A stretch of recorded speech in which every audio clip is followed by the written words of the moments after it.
மாதம் மகளிர் உரிமை தொகை என்ன கையில கொடுக்குறாங்க, அக்கௌண்ட்ல போடுறாங்க. அது ஊபியில் இருக்கக்கூடிய உத்தரப்பிரதேசத்தில் இருக்கிற ஒரு மகளிர் கூட போகுது. அது உங்களுக்கு தெரியுமா? அது திமுக காரங்களுடைய தவறுதல் இல்லைங்க. அவங்க செட்டப் பண்ணி வச்சிருக்காங்க யாருக்கு. அங்க போனா அங்கிருந்து யாரு காசு வருது வந்து பணம். இப்போ மதுரை கோவை மெட்ரோ ப்ராஜெக்ட்டுக்கு தமிழக அரசாங்கம் தவறு பண்ணிட்டாங்க, சரி வச்சுக்கோங்க. பாஜக அதை முன்னெடுத்து பண்ணிருக்கலாம் இல்ல தவறு பண்ணிட்டாங்கன்னா எங்க ஒரு அரசாங்கம் மொழியை நீங்க வளர்த்துறதா இருந்ததுன்னா இன்னைக்கு செம்மொழி பூங்காவுக்கு பதிலா தமிழ் யூனிவர்சிட்டி கட்டுங்க. 40 யூனிவர்சிட்டி கட்டுங்க. ஏன் கட்ட மாட்டேங்கிறீங்க? ஒரு யூனிவர்சிட்டி கட்ட துப்பு இருக்கா சார் இந்த அரசாங்கத்துக்கு? 2024 இப்ப நடந்த தேர்தலில் திமுக தான் வெற்றி பெற்றிருக்காங்க. காசு கொடுத்து ஜெயிச்சாங்க. வரக்கூடிய எம்எல்ஏ எலெக்ஷன்ல திமுக மண்ணை கவுதா இல்லைன்னு மட்டும் பாருங்க. கொங்கு பெல்ட்ல ஒரு தொகுதி கூட ஜெயிக்காது. பாஜக தேர்தல் நேரத்தில் விளம்பரம் பண்றதுல எல்லா கட்சிகளும் இல்லங்க. இவர் வந்து மொழியை வைத்து அரசியல் பண்றாரு. அதுதான் இங்க பிரச்சனை. அந்த பெண்மணி சொல்லியிருக்காங்க, அந்த திமுக நபரும் வந்து நானும் கல்யாணம் ஆகாதவன், நீயும் கணவனை இழந்தவ, 2 பேரும் ஒன்னா இணைஞ்சா என்ன தப்புன்றதெல்லாம் அந்த பெண்மணி மிக தெளிவா சொல்லியிருக்கு. என்னை மிரட்டி இந்த வீடியோவெல்லாம் காமிச்சு மிரட்டி பாலியல் வன்முறை செய்தார். அரசாங்கம் எப்படி எடுத்துக்கிறனாக்க, இந்த SIR வந்து வருகின்ற சட்டமன்ற தேர்தலுக்கு கொண்டு வரீங்க, அந்த மக்கள் தொகை வந்து 2029 நாடாளுமன்ற தேர்தலுக்கு கொண்டு வரீங்க. ஜாதிவாரி கணக்கெடுப்புங்கிறது வந்து ரொம்ப சிக்கலானது. நம்ம நினைக்கிற மாதிரி ஈஸியானது கிடையாது. இப்போ ஓட்டர் இருக்கு இல்லைங்கிறது வேற. ஏழை குழந்தைகளின் அடிப்படை கல்விக்காக உதவ singleteacherschools.org இணையதளத்தை தொடர்பு கொள்ளுங்கள்.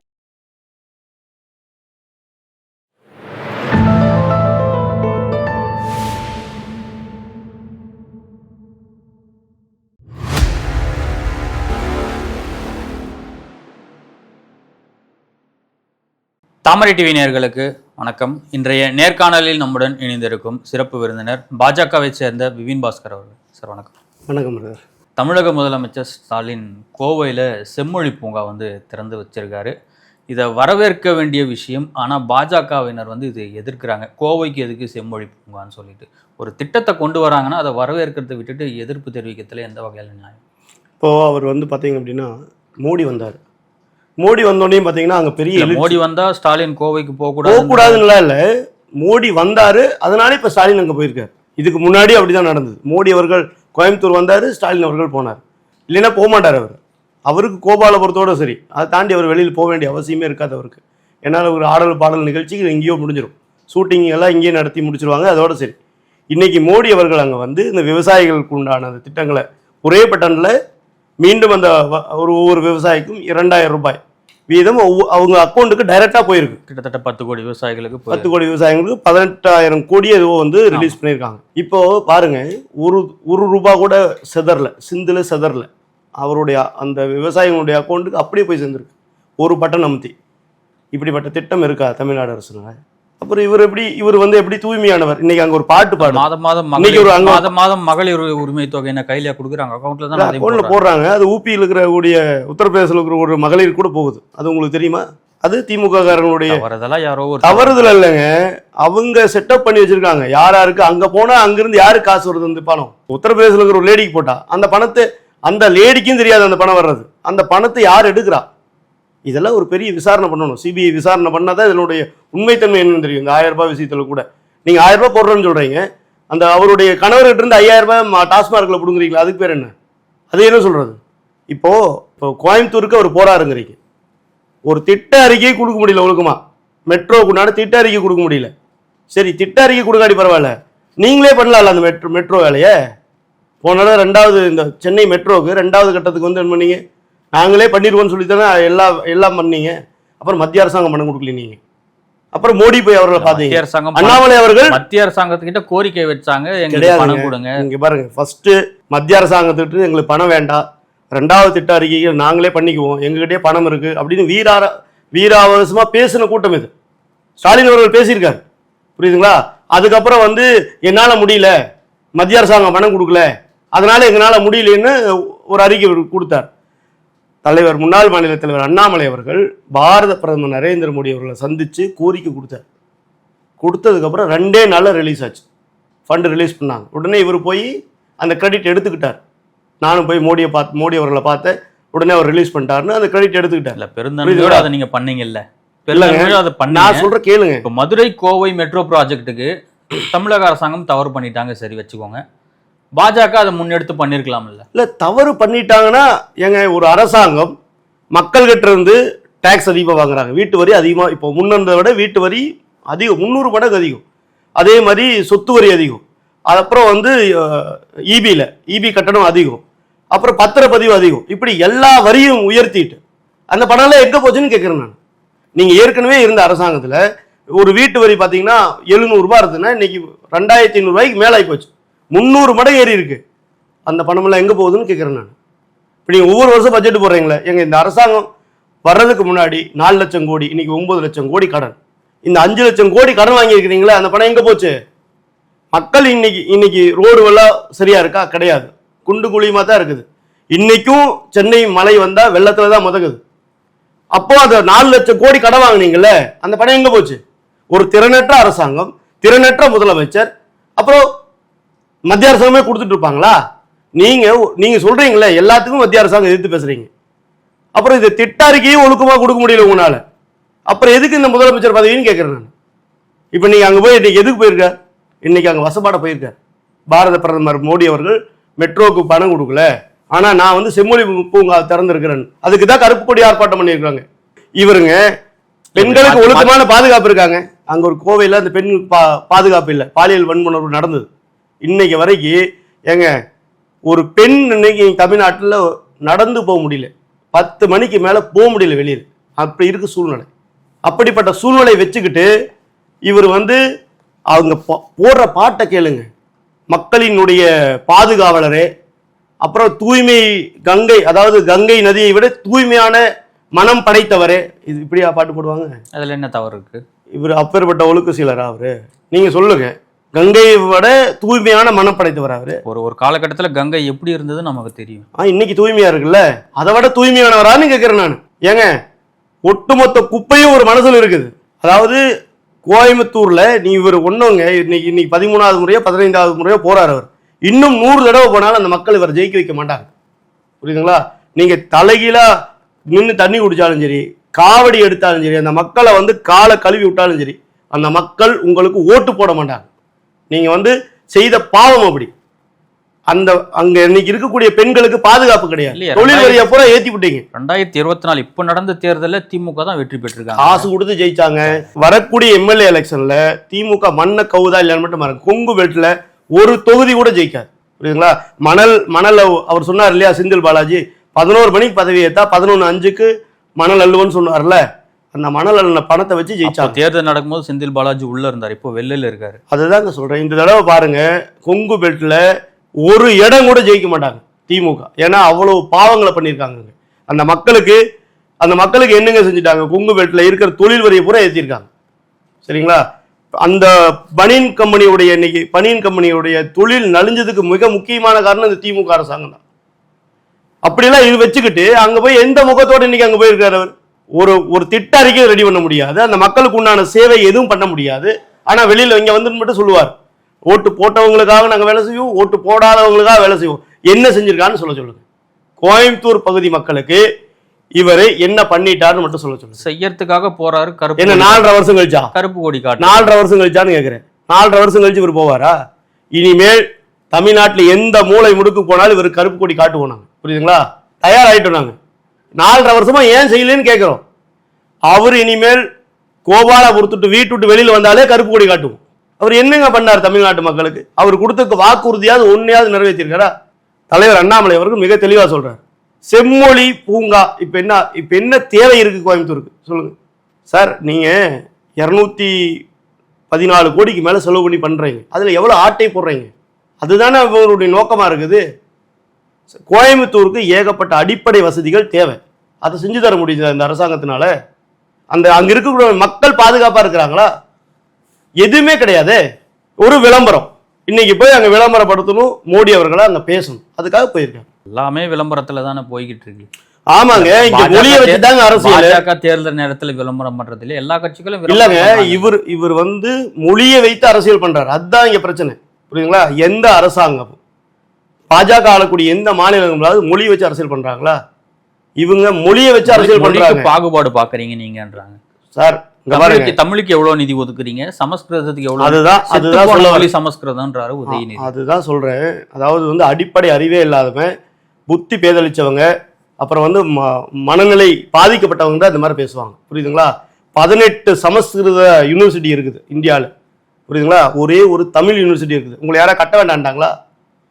கட்டுங்க, ஒரு மாவட்டத்துக்கு ஒன்று கட்டுங்க. 40 யூனிவர்சிட்டி கட்டிட்டு பணத்தை கேளுங்க, தரமாட்டேன்னு சொல்றாங்களான்னு பார்ப்போம். அதுவும் அதிமுக கட்டினது. அதிமுக எம்ஜிஆர் அவர்கள் கட்டினது. புரியுதுங்களா?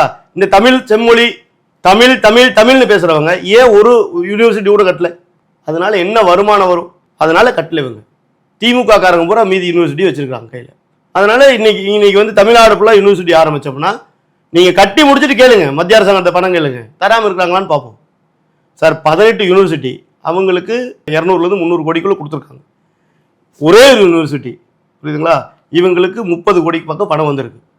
அப்போ பாருங்க, அதுல கூட இங்க அதிக நிதி. இப்படி மொழியை வச்சு தான் அரசியல் பண்ணுவாங்க இவங்க. யாராவது வந்து தமிழ் யூனிவர்சிட்டி கட்ட வேண்டாம்னு யாராவது சொல்லியிருக்காங்களா? கட்டாம விட்டுட்டு பாருங்க, செத்த மொழி. நீ முட்டையை தூக்கிட்டு சுத்துறவன் தானே. முட்டையை தூக்கிட்டு நீட்டுக்கு கடைசியில் எங்க வந்து நின்றுது? நீட்டுக்கு முட்டையில வந்து நின்றுது. இப்படிப்பட்ட முட்டாளுகளா என்ன வேற என்ன பேசுவாங்க? சார், அடிப்படையா மொழியை நீங்க வளர்த்துறதா இருந்ததுன்னா இன்னைக்கு செம்மொழி பூங்காவுக்கு பதிலா தமிழ் யூனிவர்சிட்டி கட்டுங்கிறேன். 40 யூனிவர்சிட்டி கட்டுங்க. ஏன் கட்ட மாட்டேங்கிறீங்க? ஒரு யூனிவர்சிட்டி கட்ட துப்பு இருக்கா சார் இந்த அரசாங்கத்துக்கு? டாஸ்மாக் கடையை எந்த தெருவில் எங்க திறக்கலான்னு வேணா யோசிக்கிறாங்களா தவிர மொழிக்காக ஒரு யூனிவர்சிட்டி கட்ட இந்த அரசாங்கம் துப்பு இருக்கான்னு கேட்குறேன். நீங்க முன்னாடி பேசும்போது சொன்னீங்க பெண்களுக்கு பாதுகாப்பு இல்லை தமிழகத்துலன்னு சொன்னீங்க. ஆனா இந்தியாவிலேயே வந்து தமிழகத்துல தான் வந்து பெண்கள் பாதுகாப்புக்குன்னு தனியா சட்டம் கொண்டு வந்திருக்காரு நம்ம திராவிட நாயகன் முதலமைச்சர் ஸ்டாலின். அந்த சட்டத்துல விழுப்புரத்துல அந்த வானூர் ஒன்றிய பொறுப்பாளர் இருக்கிறார்ல பாஸ்கரன், அவர் மேல ஏன் நடவடிக்கை எடுக்கல? நடவடிக்கை எடுப்பார் அவரு? இன்னைக்கு எம்எல்ஏ வந்து லட்சுமணன் ஒரு அறிக்கை கொடுத்துருக்காரு. அவர் நல்லவர், வல்லவர், நாளும் தெரிஞ்சவர், நாகரிகமானவர்னு கொடுத்துருக்காருல. அதுக்கு திமுக தலைவர் ஸ்டாலின் அவர்களுடைய பதில் என்ன? முதல் அவரை அந்த சட்டத்தின் பிரகாரம் பயன்படுத்தினா திமுக கார ஒருத்தன் கூட வெளியில இருக்க மாட்டான், எல்லாம் புழல் ஜெயில இருப்பான். புரியுதுங்களா? இன்னைக்கு அப்படிதான் நடந்திருக்குது. நீங்க பார்த்துருப்பீங்க, சென்னையில் நடந்த ஒரு மீட்டிங்ல போலீஸ் அதிகாரியுடைய ஒரு பெண் போலீஸ் அதிகாரியுடைய இடுப்பக்கில்னவன் திமுக கார. புரியுதுங்களா? அந்த அம்மா கேஸ் கொடுத்துருந்தாங்க, மிரட்டி கேஸை வாபஸ் வாங்க வச்சாங்க. இவர் அந்த சட்டத்தை பயன்படுத்துறதுனா முதல்ல அந்த வானூர் பொறுப்பாளர் அவர் மேல அந்த சட்டத்தை பயன்படுத்த சொல்லுங்க. பயன்படுத்துவாரான்னு கேட்கிறேன் நான். கோயம்புத்தூர்ல அந்த நடந்ததுல பாலியல் வன்முறை, அந்த மாதிரி தமிழ்நாடு ஃபுல்லா எவ்வளவோ பாலியல் வன்முறை டெய்லி நடக்குது. பேப்பர் எடுத்தா ஒரு பக்கத்துக்கு 4 செய்தி இருக்குது. அந்த மாதிரி தமிழ்நாடு ஃபுல்லா நடக்குது. எல்லாத்து மேலே நடவடிக்கை எடுக்க முடியுமா அவர்னால? எல்லாமே திமுக காரன். எடுக்க முடியுமா? என்னன்னு விசாரிக்கணும்ல நம்ம. சார், விசாரிச்சு மிக தெளிவா அந்த அம்மா சொல்லியிருக்காங்க. அந்த லேடி பாதிக்கப்பட்ட பெண்மணி சொல்லியிருக்காங்க, என்னை 1.5 வருஷமா டார்ச்சர் பண்றார். அவரை இதே வேற யாராவது பாஜக ஒரே ஒரு லைன் ட்விட்டர்ல எழுதியிருந்தா நேரம் வந்து அரெஸ்ட் பண்ணியிருப்பாங்கல்ல. ஏன் அந்த பெண்மணி கொடுத்த புகாரை நீங்க எஃப்ஐஆர் ஃபைல் பண்ண? அவரும் அந்த பெண்மணி சொல்லியிருக்காங்க, அந்த திமுக நபரும் வந்து நானும் கல்யாணம் ஆகாதவன், நீயும் கணவனை இழந்தவ, 2 பேரும் ஒன்னா இணைஞ்சா என்ன தப்புன்றதெல்லாம் கேட்டிருக்கதா சொல்றாங்க. அந்த பெண்மணி மிக தெளிவா சொல்லியிருக்காங்க, என்னை மிரட்டி அந்த வீடியோவெல்லாம் காமிச்சு மிரட்டி பாலியல் வன்முறை செய்தார் அப்படிங்கிறாங்க. இதை விட வேற என்ன சொல்லணும்னு நினைக்கிறீங்க? அந்த பெண் வேற என்ன சொல்லணும்? ஊர்ல செல்வாக்கானவன், என்ன மீறி எதுவும் பண்ண முடியாதுன்றதெல்லாம் அவன் வந்து ரொம்ப வல்கரா பேசிக்கிறான். ரொம்ப கேவலமா பெண்களை பத்தி அவ்வளவு கேவலமா நினைக்கிறாங்க திமுக காரங்க. சரிங்களா? ஏற்கனவே பொன்முடி அவர்கள் பேசியிருந்தார், கேள்விப்பட்டிருப்பீங்க. அந்த பட்ட நாமம்னு பேசியிருந்தார். இப்ப அதே ஊர்ல இருந்தாலும் இந்த மாதிரி வருது. நீங்க இப்ப அவர் தூக்கி திருப்பி துணை பொதுச் செயலாளர் பதவி கொடுத்துருக்கீங்கல்ல, அப்புறம் இப்ப எல்லாம் செய்யாம என்ன பண்ணுவா? நீங்க பதவியை பிடுங்குனீங்க, பிடுங்கிட்டு அப்புறம் சார் திருப்பி கொடுத்தீங்க. ஆபாசமா பேசக்கூடிய நபர்கள் திமுக அதிகம், எல்லாருமே பெரிய பெரிய பதவியில் இருக்கிறாங்க. அப்புறம் திமுக காரனுக்கு வந்து பாலியல் வன்முணர்வு வந்து அதே மாதிரி போதை கஞ்சா இதுல இருந்தா பிரிச்சே பார்க்க முடியாது. நீங்க அதெல்லாம் அவங்க திமுக காரனா தான் இருப்பான். தேர்தல் ஆணையம் SIR எப்படி போயிட்டு இருக்கு? பாஜக எப்படி அதை பண்ணிட்டு இருக்கீங்க? ஏன்னா நேற்று இன்னும் 9 நாள் தான் இருக்கு, டிசம்பர் 4ஆம் தேதியோட இறுதி முடியுது. நேற்றைக்கு பாஜக தான் உதவி எண்கள் வந்து அறிவிச்சிருக்கீங்க சார். அதாவது எதுக்கு இந்த காலதாமதம் இல்லை, என்னன்னு கேட்டீங்க அப்படின்னா, இந்த SIR கொண்டு வரும்போது எல்லாருமே நிறைய பேர் எதிர்கட்சிகள் தான் எதிர்க்கிறாங்க. ஏன்னு கேட்டிங்கன்னா, அவங்களுக்கு தேவையான நபர்களை வந்து நிறைய இடங்களில் கள்ள ஓட்டுகளாக உள்ள வச்சுருக்காங்க. இப்போ இந்த SIR வந்தது அப்படின்னா அந்த கள்ள ஓட்டு இருக்காது. இன்னொன்று வந்து பார்த்தீங்கன்னா 2 இடத்துல 3 இடத்துல ஓட்டு இருக்காது. இப்படிப்பட்ட ஓட்டெல்லாம் காலி ஆயிரும். இன்னைக்கு நீங்கள் பார்த்துருப்பீங்க, தாம்பரத்து பக்கத்தில் 360 ஓட்டு ஒரு பெந்தகோஸ்து சபையில் இருக்குது, 160 ஓட்டு ஒரு கிறிஸ்தவ சபையில் இருக்குது.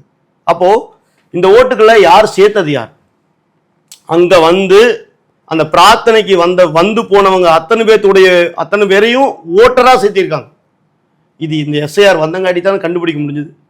இன்னைக்கு அங்கே போய் விசாரணை பண்ணா திமுக கார PL2 ஒருத்தர் வந்து மிரட்டுறாரு, யாருங்க நீங்கள், யாரை கட்டி வீடியோ எடுக்கிறீங்க, என்ன வேணும், எல்லாம் சரியாக தான் இருக்குது, இங்கே 360 பேர் இருக்கிறாங்க, உங்களுக்கு தேவையா அந்த வேலை அப்படின்னு யாரு ஒரு பத்திரிகையாளரே மிரட்டுறாங்க, ஒரு வீடியோ எடுத்துட்டு போன நிபுணரை மிரட்டுறாங்க. அந்த லட்சணத்தில் இருக்குது. இன்னைக்கு 360 ஓட்டுங்க, 2 இடம், அந்த ஒரே ஒரு இதில் 2ஐயும் சேர்த்துனீங்கன்னா ஒரு ஆள் ஜெயிக்கக்கூடிய இடத்துல இருக்கிறார், அந்த பூத்து வெல்லக்கூடிய இடத்துல இருக்குது. இப்போ இன்னைக்கு அங்கே 50 ஓட்டு தான் இருக்குது, ஆனால் 360 ஓட்டு ஓட்டர் லிஸ்ட்டில் இருக்குது. அங்கே இருக்கிறது 50 பேர் தான் இருக்கிறாங்க. இப்போ நீங்கள் சொல்லுங்கள், 360 பேர் நாளைக்கு வந்து ஓட்டு போட்டாங்கன்னா அங்கே என்ன மாதிரியான ஒரு சூழ்நிலை உருவாகும்? 2 பூத்து 2 இடத்துலையும் சேர்த்து போட்டாங்கன்னா 500க்கு மேற்பட்ட வாக்குறுதி வாங்கிடுவாங்க. அவங்க ஓட்டு போடுறவங்களோட எண்ணிக்கை 650-700 பேர் தான். அதில் இவங்களே 500 பேர் ஓட்டு போட்டாங்கன்னா அந்த பூத்தை ஆட்டோமேட்டிக்காக யார் சேர்த்து வச்சிருக்கானோ அவன் ஜெயிப்பானா ஜெயிக்க மாட்டானா? அதுதான் நடக்குது. அதனாலதான் திமுக காரங்க எதிர்க்கிறாங்க. அங்க போனாலே பெண் பத்திரிகையாளர், அந்த டிவி நிபுணர் எல்லாத்தையுமே வந்து எதிர்க்கிறாங்க, சண்டை போடுறாங்க, அடிக்க வர்றாங்க, தாக்க வர்றாங்க. இப்படித்தான் இன்னைக்கு எல்லா இடத்துலையும் இருக்குது. இன்னைக்கு நீங்க பார்த்துருப்பீங்க, ஒவ்வொரு இடத்துலையும் 1200 ஓட்டு 1300 ஓட்டு இருந்ததுன்னா அங்க இறந்தவர் லிஸ்ட்டு, அந்த முகவரி மாறி போனவங்க லிஸ்ட் எல்லாம் எடுத்தோம்னா 800 ஓட்டு 900 ஓட்டு தான் இருக்கு. ஆனால் தமிழ்நாடு அரசாங்கம் உச்சநீதிமன்றத்தில் போட்ட வழக்கில் வந்து தாவியக்காவும் இணைஞ்சிருக்காங்க, எல்லா கட்சிகளும் இணைஞ்சிருக்காங்க. இன்னைக்கு வைகோ அவர்கள் எங்களையும் சேர்த்துக்கங்கன்னு சொல்லிட்டு கேட்டிருக்காங்க. ஆனால் உச்சநீதிமன்றம் அதை நிராகரிச்சிருக்கு, தலைமை நீதிபதி வந்து நிராகரிச்சிருக்காரு. வைகோ அவர்கள் இவ்வளவு நாளாக வந்து இதில் இருந்திருக்காரு, கோமா ஸ்டேஜில் இருந்திருக்காரு. இப்போ தான் அவருக்கு இது தெரிஞ்சிருக்குது. அதனால் வந்து அவர் போய் சுப்ரீம் கோர்ட்டு கேட்டோன்னே சுப்ரீம் கோர்ட் 8 வயசு தாட்டி விட்டு போம்பா, நீ போய் திருப்பி கோமாலேயே இருந்தம்பி, உனக்கு இங்கே வேலை இல்லைன்னு சொல்லிட்டாங்க. ஏற்கனவே பார்த்துருப்பீங்க, பீகாரில் வந்து இப்படி தான் எல்லாருமே உச்சநீதிமன்றம் போனாங்க. உச்சநீதிமன்றம் மிக தெளிவாக சொன்னாங்க, ஒரு சின்ன மிஸ்டேக் நடந்தால் கூட இந்த எஸ்ஐஆரை நாங்கள் ரிஜெக்ட் பண்ணுவோம்னு சொன்னாங்க. ஒரு சின்ன மிஸ்டேக்காக அது நடந்ததா? இல்லை, யாருமே குறை சொல்ல முடியல. ஏன்னா எல்லாத்துக்குமே ஓட்டு இருக்கிற எல்லாத்துக்குமே ஓட்டு இருந்தது. டபுள் ஓட்டு வச்சுருந்தவங்க, அதே மாதிரி பங்களாதேஷ்லேருந்து வந்தவங்க, அவங்களுக்கு தான் ஓட்டு கிடையாது பீகாரை பொறுத்த வரைக்கும். அதே தான் இன்னைக்கு தமிழ்நாட்டிலையும் நடக்குது. ஓட்டு இருக்கிற எல்லாத்துக்குமே ஓட்டு இருக்குது, யாருக்குமே ஓட்டு இல்லைன்னு தேர்தல் ஆணையம் சொல்லலை. புரியுதுங்களா? இன்னொன்று என்னென்னு கேட்டிங்கன்னா, தேர்தல் ஆணையம் வேற, பிஜேபி வேற.